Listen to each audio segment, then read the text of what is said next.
श्री गणेशदत्त गुरुभ्यो नमः. अखंडमंडलाकारं व्याप्तं येन चराचरं तत्पदं दर्शितं येन तस्मै श्री गुरुवे नमः. परमपूज्य सद्गुरू श्री रामकृष्ण क्षीरसागर स्वामींना वंदन करून संघटित सत्संग मंडळांच्या या गुरुकार्यातील मोहिमेमधल्या 2195व्या भागाचं मी पठण करीत आहे. आज वैशाख शुद्ध त्रयोदशी बुधवार दिनांक 29 एप्रिल 2026. अमृत कलश पुष्प 9 या ग्रंथातील सृष्टी रचना या अध्यायाच्या अखेरच्या भागाचे मी पठण करीत आहे. परमपूज्य सद्गुरू आपल्या प्रासादिक वाणीतून या भागात पुढे म्हणतात, पावसाचे पाणी ढगातून जमिनीवर येते व ते ओहोळ, नद्या, नाले यांना जाऊन मिळते. हे सर्व स्रोत समुद्राला जाऊन मिळतात. सूर्यप्रकाशाने समुद्राच्या पाण्याची वाफ होते, ती वर जाते, त्याचे ढग बनतात व ते पुन्हा पावसाच्या रूपाने भूमीवर येते. सर्व सृष्टीचे पोषण करते. सर्व जीवांची, झाडांची, लता वेली यांची तहान भागवते आणि पुन्हा मानवापर्यंत येऊन पोचते. अशा प्रकारे सृष्टीचे जलचक्र पूर्ण होऊन त्याची मानवाशी पुनर्भेट होते. सृष्टीचा नियम असा आहे की ज्या गोष्टीतून एखादी निर्मिती होते त्याच गोष्टीत पुन्हा ती एकरूप होते. स्वतःचा उद्धार करून घेऊन पुन्हा त्याच रूपात विलीन होते.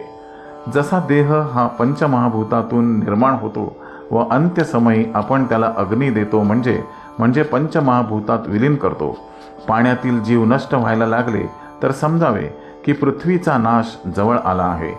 जलचर प्राणी नष्ट होऊ लागला की पर्यावरणाचा तोल नष्ट होणार. समतोल बिघडला की पर्जन्यावर परिणाम होणार. पर्यायाने संबंध मानवावर त्याचा परिणाम होणार. अशी परिस्थिती निर्माण झाली की मनुष्याला वेदांचा आधार घ्यावा लागेल. वेदांच्या अध्ययनाने पर्जन्य भरपूर होतो, धनधान्य पिकते व मनुष्याला आधार मिळतो. सृष्टीचा लय म्हणजे आकुंचन, लय म्हणजे पूर्ण मिटणे, परंतु तशी ही क्रिया होत नाही. या आकुंचनाला फार कालावधी लागतो. त्याचा परिणाम म्हणजे प्रलय होतो. प्रलय म्हणजे एका दिवसात सगळी पृथ्वी जलमय होत नाही, त्यासाठी वेळ लागतो. या प्रलयात तिन्ही लोक विलीन होऊन जातात. प्रलयकाळी संपूर्ण विश्व हे एका ठिकाणी गोळा होते आणि मग ब्रह्मा, विष्णू, भगवान नारायण निद्रिस्त होतात व भगवान शिवांच्या कार्याला प्रारंभ होतो.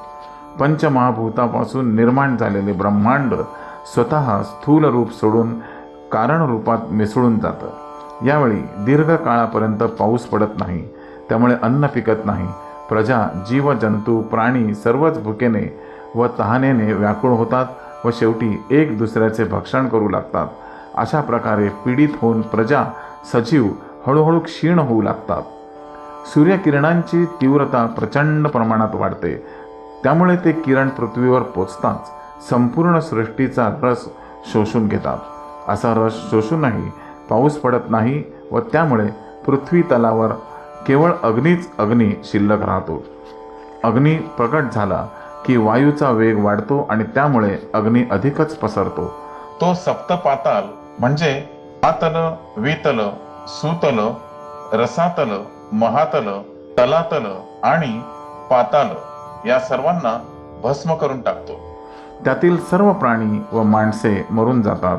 वारा वाहत राहतो, अग्नी जळत राहतो, आकाश धुराने, धुळीने भरून जाते. त्यानंतर असंख्य रंगीबिरंगी ढग आकाशात फिरू लागतात व मग भयंकर गर्जना करत पाऊस पडू लागतो. पुढे अनेक वर्षे ते ढग पाऊस पाडत राहतात. मग संपूर्ण जग जलमय होते. यालाच जलप्रलय असे म्हणतात. त्यावेळी पाणी पृथ्वीच्या विशेष गंधाला ग्रसित करते. मग जलरसाला तेज प्रसिद्ध करून टाकते. पाणी निरस होऊन जाते. मग वायू तेजाच्या रूपाला ग्रसित करतात. तेज रूपरहित होऊन वायूत मिसळतं. वायू स्पर्शहीन होऊन आकाश शांत होतं. मग तामस अहंकार आकाशाच्या गुणाला, शब्दाला ग्रसित करतात. आकाश शब्दहीन होऊन तामस अहंकारात लीन होऊन जातं. हा सगळा काळाचा महिमा आहे. त्याच्याच प्रेरणेने अव्यक्त निसर्ग गुणांना ग्रसित करत शेवटी फक्त निसर्ग व निसर्गच शिल्लक राहतो. जशी पंचमहाभूतांपासून सृष्टीची निर्मिती होते तशीच ती सृष्टी पंचमहाभूतातच विलीन होते. सगळं काही शून्यावर येतं. प्रकृती आणि पुरुष दोन्हीही शक्ती काळाच्या प्रभावाने क्षीण होऊन जातात व शेवटी आपल्या मूळ स्वरूपात विलीन होतात. यालाच आपण प्रलय असे म्हणतो. जशी टप्प्याटप्प्याने सृष्टीची रचना व तिचा विकास होतो, तसाच टप्प्याटप्प्याने सृष्टीचा लयही होतो. शेवटी पृथ्वीचा गोल शिल्लक राहतो. पृथ्वीचा गोल म्हणजेच शून्य शिल्लक राहते. पुन्हा याच गोलातून म्हणजे शून्यातून सृष्टी रचनेला प्रारंभ होतो. शून्यापासूनच सुरुवात व शून्यातच शेवट. आदी व अंत सर्व काही शून्यच.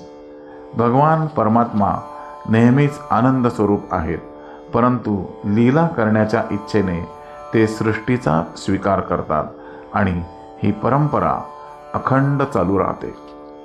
श्री गुरुदेव दत्त.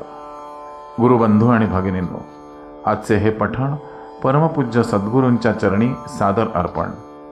या अध्यायाबरोबरच अमृत कलश पुष्प 9 या ग्रंथाचे पठण पूर्ण होत आहे. पुन्हा भेटूया उद्या सकाळी 6 वाजता नवीन पर्वासाठी. श्री गुरुदेव दत्त. ही संपूर्ण आशीर्वाद पठणाची सेवा 1 ते 2195 भाग आम्ही परमपूज्य सद्गुरू श्री रामकृष्ण क्षीरसागर स्वामींच्या चरणी सादर अर्पण करीत आहोत. श्री गुरुदेव दत्त.